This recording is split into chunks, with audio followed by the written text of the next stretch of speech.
The night my wife left for a date with her boss, I didn't beg. I packed. When she came home, I was gone, with the business, the dignity, and her son's loyalty. She thought I'd fall apart. Instead, I thrived while she lost everything.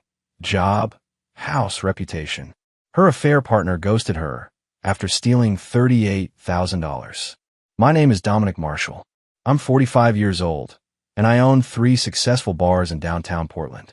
Started with one dive 15 years ago and built it into something people actually want to visit. The kind of places where regulars know your name and the staff feels like family. Good craft beer, decent food, live music on weekends. I took pride in that. Still do. I met Stephanie 12 years back when she walked into my second location for a corporate happy hour.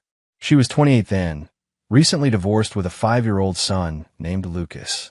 The kid's father, Brett Randall, had walked out when Lucas was 2. Just packed up and disappeared to Seattle to chase some tech startup dream that never materialized. Left them with nothing but child support checks that came late more often than not. Stephanie was different from anyone I dated.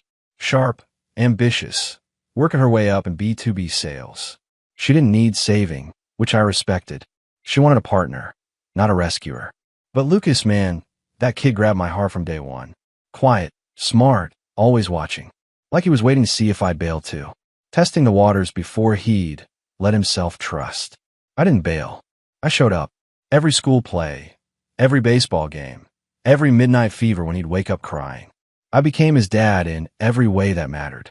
We built things together in the garage on Saturdays, argued about homework and grades, had those awkward talks about girls and dating. By the time he turned 17, he'd stopped calling me Dominic years ago. It was just Dad. That meant more to me than any of the bars ever could. The night it all fell apart was a Tuesday in March. Nothing special about it. I closed up the main bar early, came home around 9. Stephanie was in the kitchen, still in her work clothes, stirring pasta sauce that had already started burning at the edges. She didn't look up when I walked in, didn't acknowledge me at all. I loosened my tie, asked her how her day went. She kept stirring that sauce, watching it bubble like it held the secrets of the universe. Then she turned off the stove with deliberate slowness. When she finally faced me, her expression was calm. Too calm. The kind of calm that comes right before something breaks wide open. She said she needed to tell me something. My stomach dropped, but I stayed quiet. Waited. Then she hit me with it. No build-up, no apology, no emotion. I'm going on a date with my supervisor, Stephanie said, her voice steady as concrete. Grant Floyd. We've been talking for a few months now, and I want to see where this goes. 12 years. 12 years of showing up every single day, of raising her son like he was mine, of building a life together. And she stood there in our kitchen like she was announcing a dentist appointment. I felt something cold settle in my chest. Not rage. Not yet. Just clarity. Crystal clear understanding of what was happening and what came next. Walk out that door tonight, I said quietly, meeting her eyes, and everything changes. You understand that. She didn't flinch, didn't hesitate, just picked up her purse from the counter, slipped on her jacket, checked her reflection in the microwave door, and left without another word. The front door closed with a soft click that echoed louder than any slam ever could. I didn't move for a long time after she left. Just stood there in the kitchen with that burnt pasta smell filling the air and the clock ticking loud enough to hear my own heartbeat underneath it. My phone buzzed twice. Probably her, already spinning some story about how I overreacted or didn't understand. I didn't check. Instead, I walked upstairs to Lucas's room. His door was half open, light spilling into the hallway. He sat at his desk, calculus textbook open, pencil tapping against the page in that rhythm he'd had since middle school. Kid was sharp, already had acceptance letters from 3 universities, planning to study mechanical engineering. I'd helped him with the applications, wrote one of his recommendation letters through a friend who worked admissions. Lucas looked up when I knocked on the doorframe. Hey, Dad. Mom leave already? The question hit different than he meant it to. Like he'd been expecting this. Maybe he had. Yeah, she left, I said, leaning against the doorframe. You doing okay with that calc? He shrugged. It's derivatives. Not terrible. We made small talk for a few minutes. I asked about his girlfriend, Emily. He asked if the new bartender at the 3rd Street location was working out. Normal stuff. But underneath it, I could see him watching me. reading the situation the way smart kids do when their parents think they're oblivious. Finally, he set down his pencil. Dad, what's going on? You got that look. I came in, sat on the edge of his bed, took a breath. Lucas was 17, not 7. He deserved the truth, or at least a version of it that wouldn't destroy him before his AP exams. Your mom and I are going through some stuff, I said carefully. She's seeing someone from work. She told me tonight. Lucas's jaw tightened. He looked down at his textbook, at the equations that suddenly didn't matter at all. Grant Floyd. My stomach dropped. You knew. I've heard her on the phone, Lucas said quietly. His voice had that edge to it, the one that meant he was trying not to show how much something hurt. Late at night, when she thought everyone was asleep.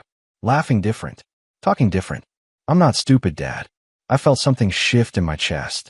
This kid had been carrying this weight alone, not wanting to burden anyone. Protecting me maybe. Or protecting himself. How long? I asked. Couple months, I think. Maybe since January. He finally looked at me, and I saw Brett Randall's eyes staring back. But the expression was different. Hurt, yeah, but also something harder. What are you going to do? That was the question, wasn't it? What was I going to do? I could fight for a marriage that was already dead. Could beg her to come back, to choose us, to remember what we built. Could make myself smaller and smaller until maybe she'd decide I was worth keeping around. Or I could walk away with my head up. I'm not going to be the guy who waits around hoping she changes her mind, I said. That's not who I am. And that's not what you need to see. Lucas nodded slowly. Good. Because honestly, Dad, she doesn't deserve you. The words shouldn't have mattered as much as they did. But coming from him, from this kid I'd raised, they felt like permission. Like validation that what I was feeling wasn't crazy or weak. I stood up, put my hand on his shoulder. You know none of this is your fault, right? You and me, we're solid.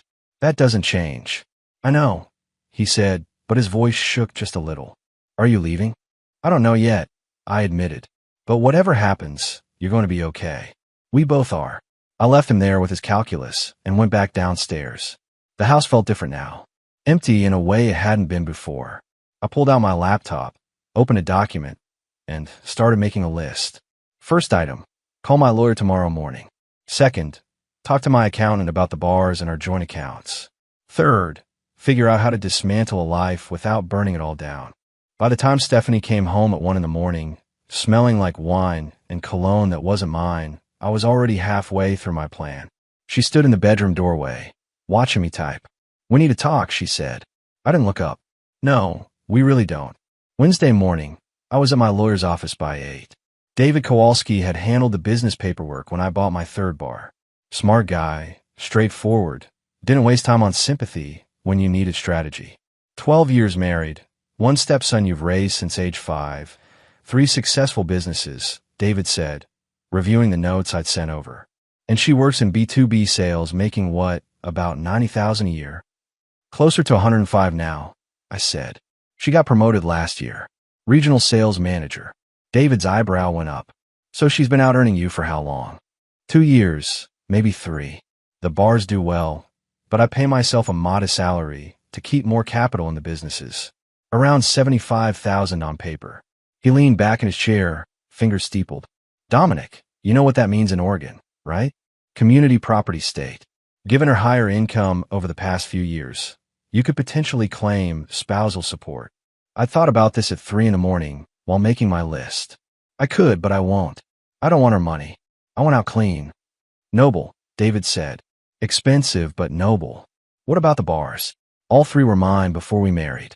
She's not on any of the business licenses or accounts, but I want to make sure she can't claim any stake in them. She won't be able to, he confirmed. Premarital assets remain separate. What about Lucas? That was the part that mattered. He's 17, almost 18. Not legally mine, but he's been mine in every way that counts. I've paid for his car, his insurance, his college fund. I want to keep supporting him through university. David made notes. That's going to be tricky. You have no legal obligation since you never formally adopted him. But you can set up a trust or continue payments voluntarily. Just know she can't force you to. I know. I'm doing it anyway. We spent the next hour going through assets. The house was in both our names, bought 8 years ago. I'd put down the $60,000 down payment from bar profits. She contributed to the mortgage, but less than half of what I had. David said we can negotiate, but it would get ugly. Or, I said, I signed the house over to her completely. Clear title. No fight. David looked at me like I'd grown a second head. Dominic, that house is worth $480,000. You'd be walking away from over $200,000 in equity.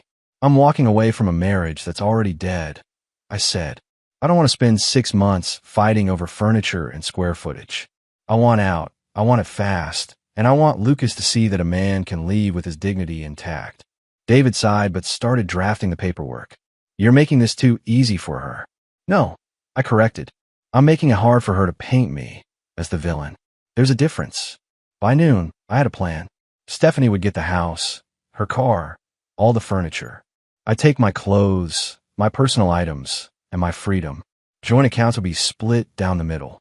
I'd continue paying for Lucas's college, but through a direct trust that she couldn't touch. When I got home, Stephanie was in the living room on her laptop. Working from home, she'd said, more likely coordinating with Grant Floyd. I set the folder on the coffee table in front of her. Divorce papers. Look them over. She opened it slowly. Started reading. Her face went from confident to confused to stunned. You're giving me the house? She asked. It's easier this way. And you're setting up a college fund for Lucas that I can't access?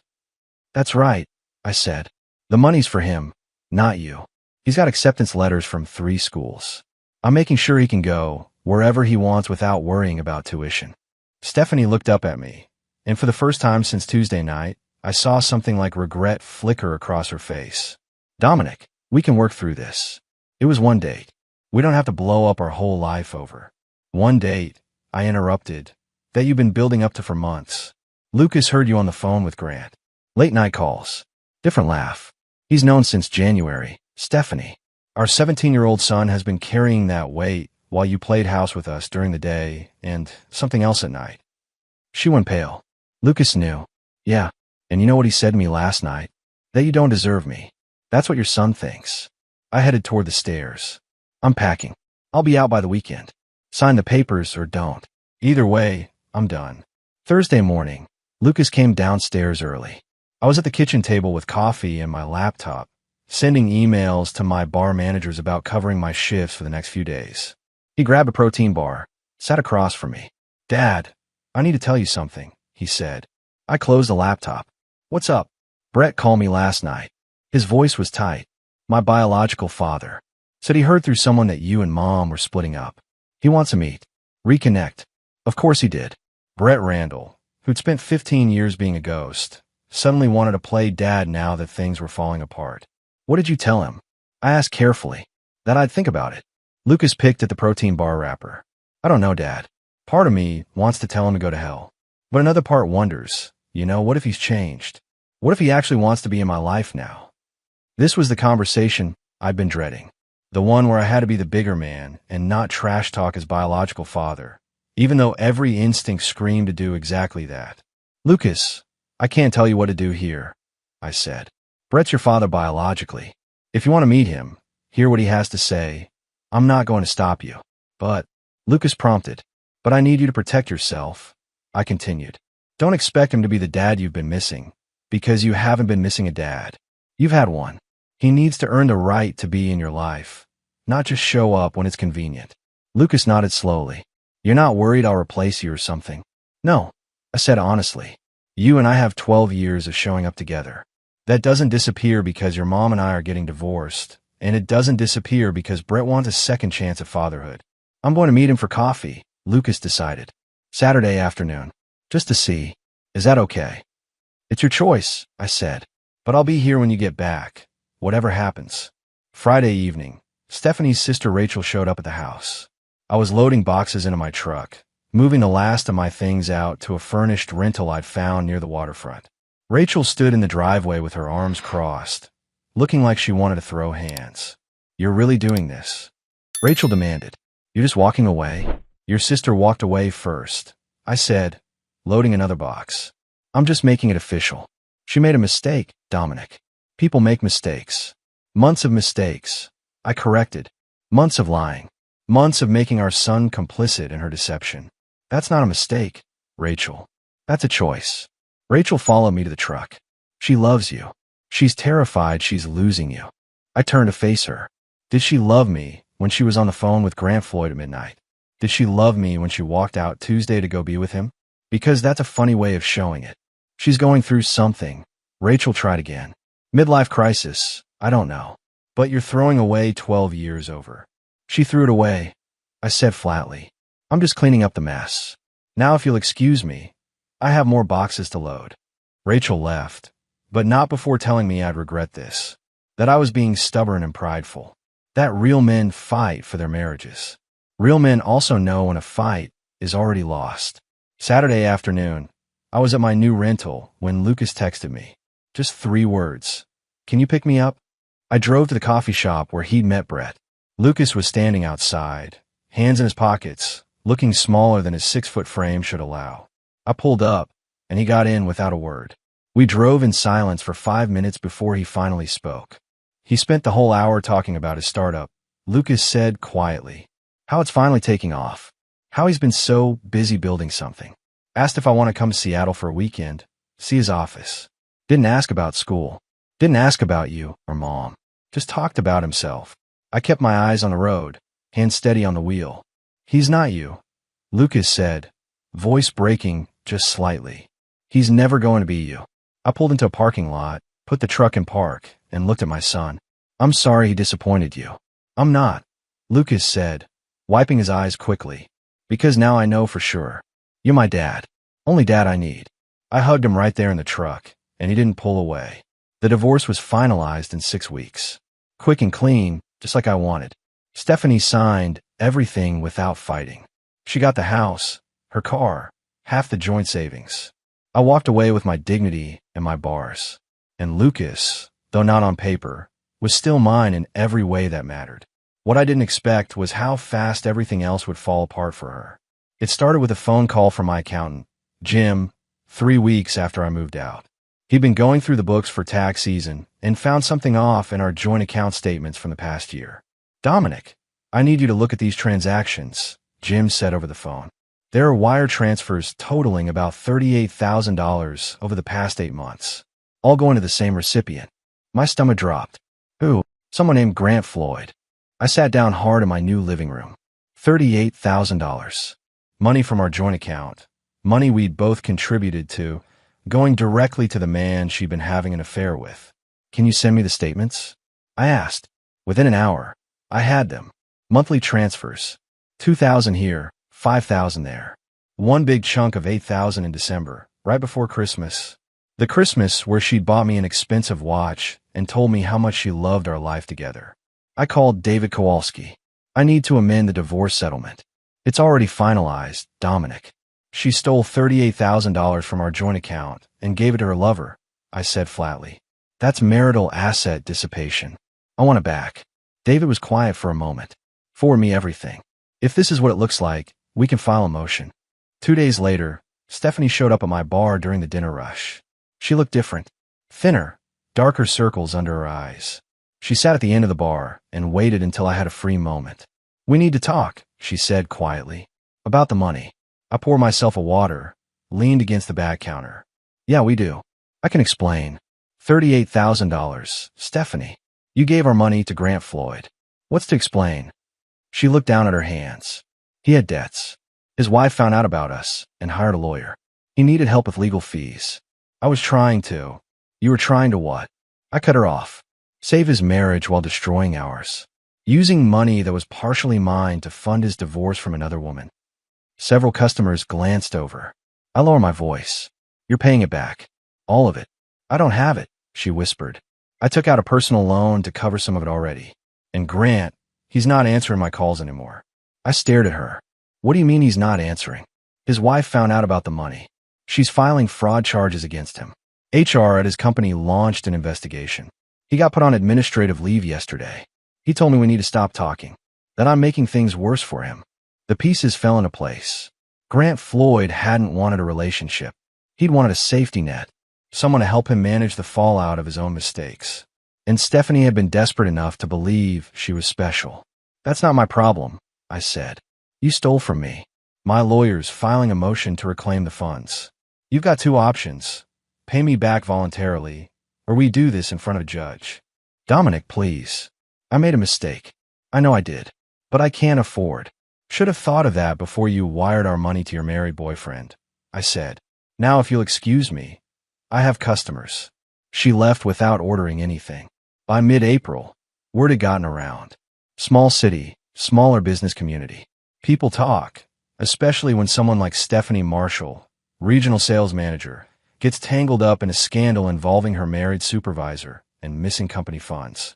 Lucas came into the bar one afternoon after school, looking troubled. He sat at a table in the back, away from other customers. Mom lost her job, he said when I brought him a Coke. They fired her today. I sat down across from him. What happened? She wouldn't tell me everything. Just that HR investigated Grant Floyd for inappropriate relationships with subordinates. They found out about her, and about 2 other women in the department. Lucas's voice was bitter. She wasn't even special to him, Dad. Just one of several. That was the detail that would destroy her more than anything else. Not being the great love story she'd convinced herself it was. Just being one name on a list. They're saying Grant used his position to trade promotions and favors for relationships, Lucas continued. His wife hired some big-shot attorney. They're going after him for everything. And Mom's caught in the middle. Is she okay? I asked because despite everything, I didn't want Lucas to lose both parents. She's falling apart, he admitted. Can barely get out of bed. And now the mortgage payment is due, and she doesn't have a job. She asked if I thought you'd help. There it was. The question I'd been expecting. Lucas, I gave her the house free and clear. That was my help. What she does with it now is on her. I know, he said quickly. I told her the same thing. I just wanted you to know she's struggling. Not to make you feel bad, just to keep you informed. How are you holding up? I asked. Honestly, I'm angry. Lucas took a long drink of his Coke. She threw away everything. Our family, her job, her reputation. For what? For some guy who was using her and didn't even care. People make choices they can't see clearly at the time, I said. Doesn't make it hurt less.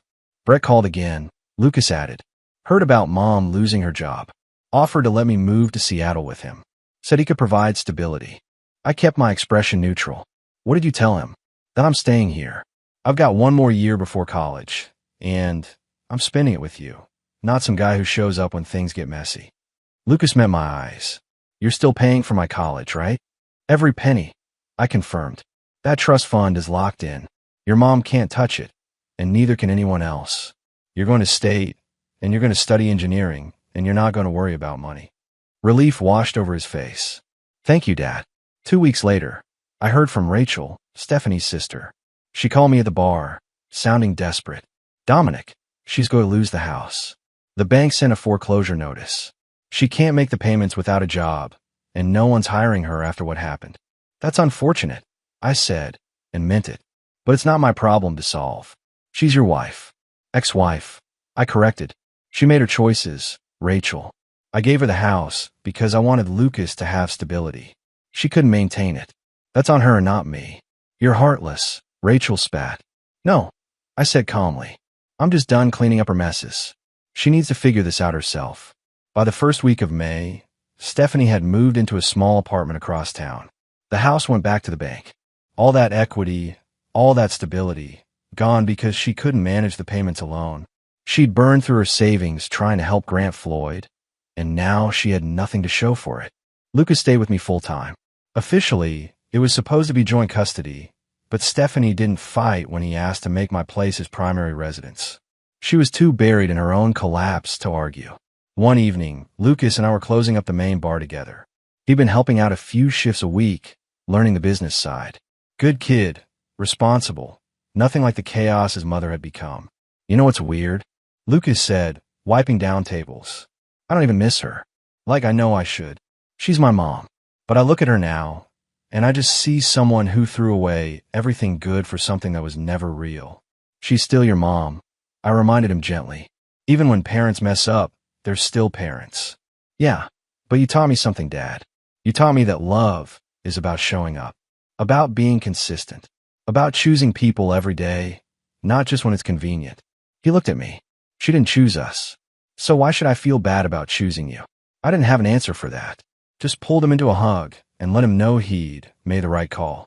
6 months after the divorce, I was standing in my third bar watching the Thursday night crowd when an idea hit me. Not just a business idea, but something bigger. Something that could help other men who'd been where I was. Lucas was working the host stand, seating customers with the kind of easy confidence I'd never had at 17. Between greeting guests, he looked over at me. "Dad, you've got that look again," Lucas called out. "The one you get when you're planning something."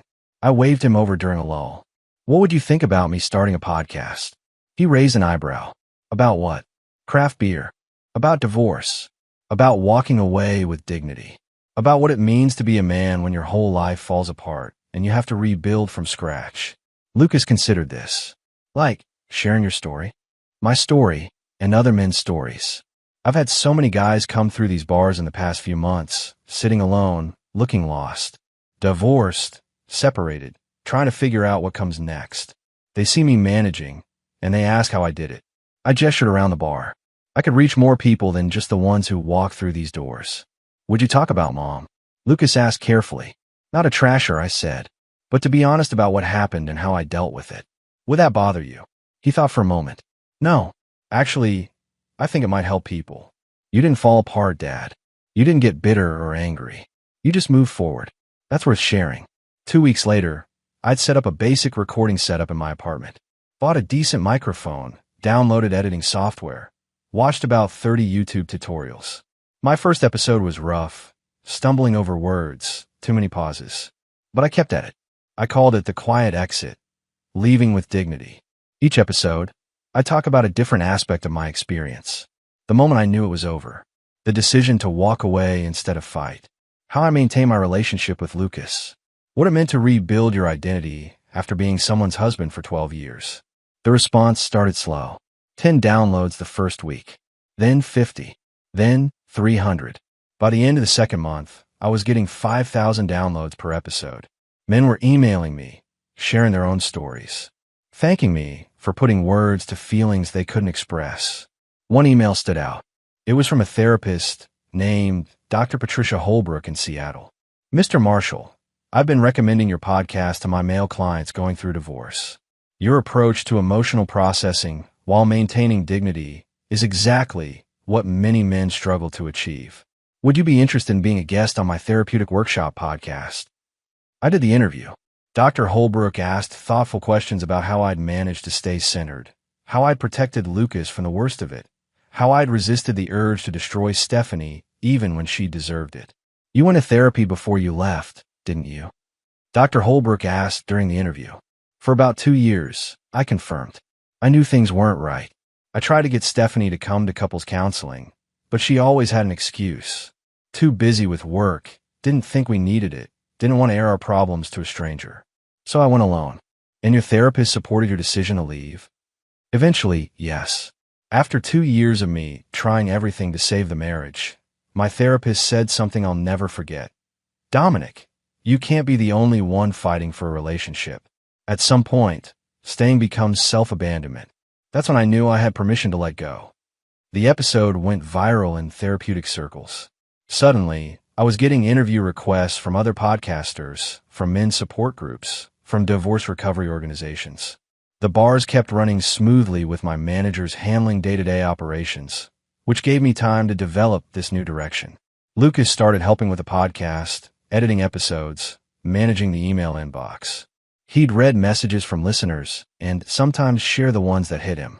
"Dad, listen to this one," he said one evening. "This guy's been separated for 3 months. His wife cheated with someone from her gym. He's got 2 kids, and he says your episode about maintaining relationships with children saved him from making a huge mistake.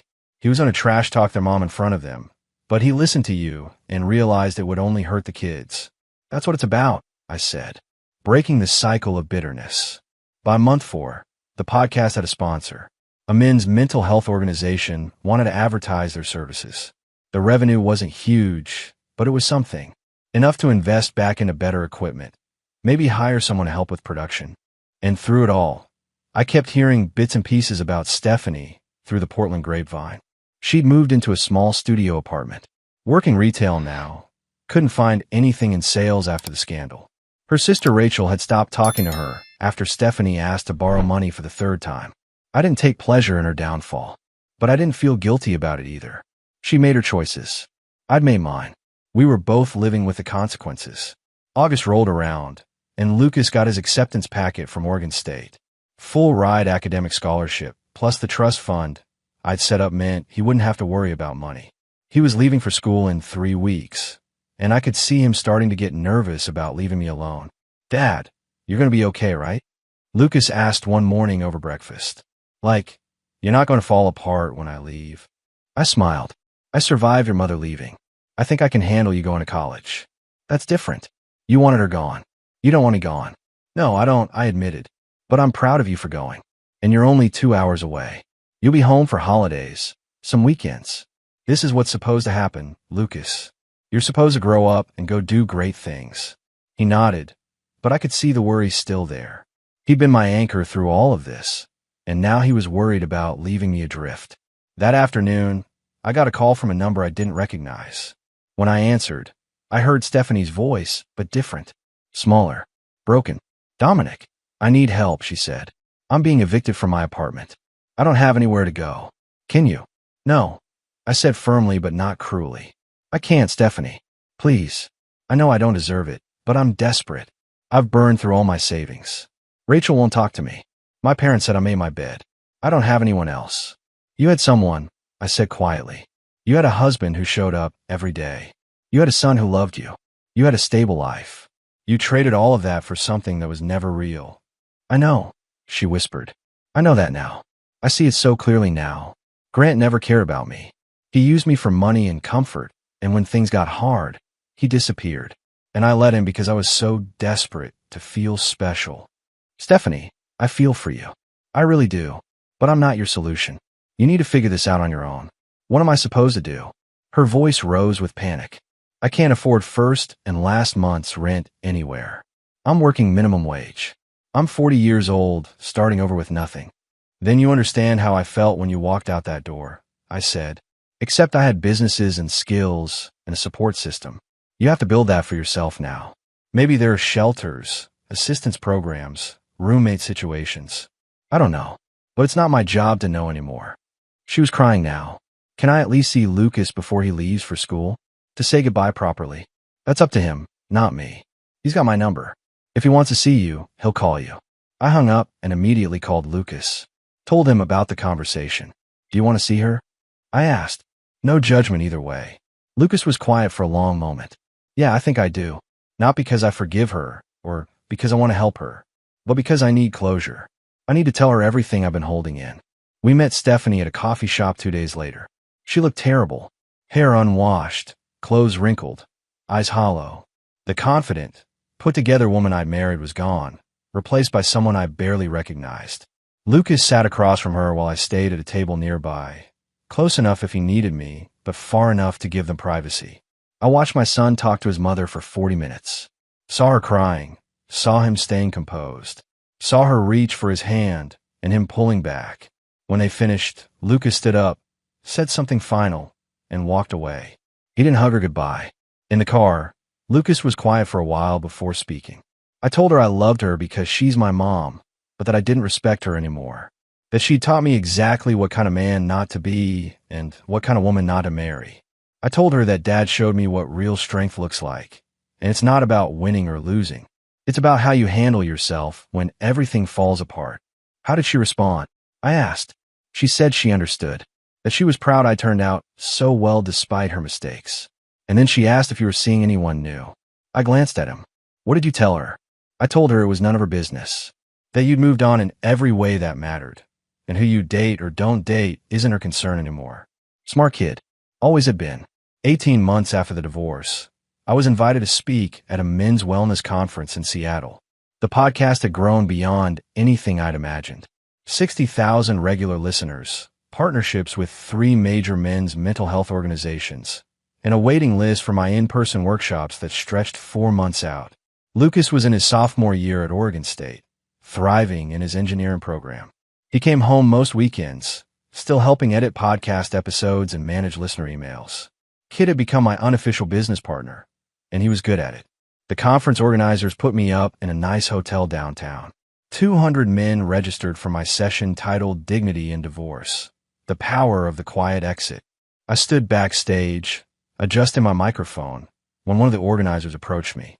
"Mr. Marshall, there's someone here who'd like to meet you," she said. "Says he's a long-time listener." The man who approached was in his 50s, wearing a business suit, looking exhausted but hopeful. He shook my hand firmly. "Dominic Marshall. I've listened to every single episode," he said. "My name's Richard. I've been separated 8 months. Your episode about maintaining relationships with stepchildren saved my relationship with my stepdaughter. Her mother tried to cut me off, but I fought for visitation rights because you showed me it was possible." "How did it turn out?" I asked. "Judge granted me continued contact. My stepdaughter's 13 now, and she still calls me Dad. Because I showed up for the fight, just like you said to." Stories like Richard's had become common. Men reaching out, sharing how the podcast had given them permission to grieve, to rebuild, to walk away from toxic situations without shame. My session that afternoon was packed. Standing room only.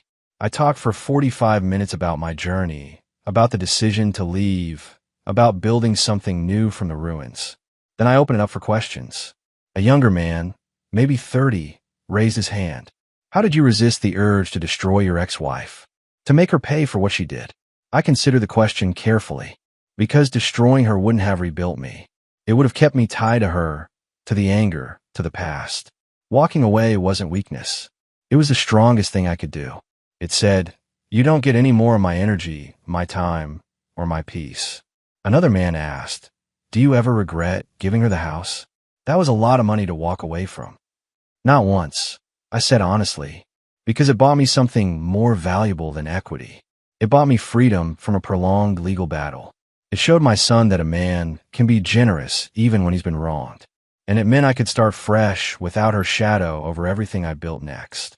After the session, men lined up to talk to me, share their stories, ask for advice, thank me for giving them a framework for their own exits.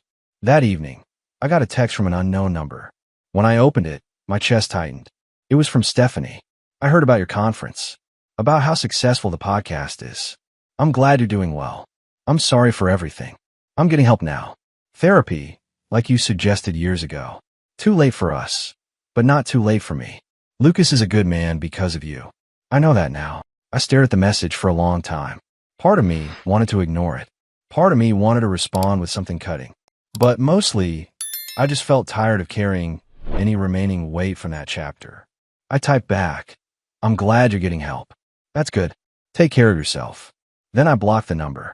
Not out of anger, but out of completion. That chapter was closed. The next morning, I flew back to Portland. Lucas picked me up from the airport, and we grabbed lunch at a diner near campus before he headed back to school. Mom texted me too. Lucas said over burgers. Similar message.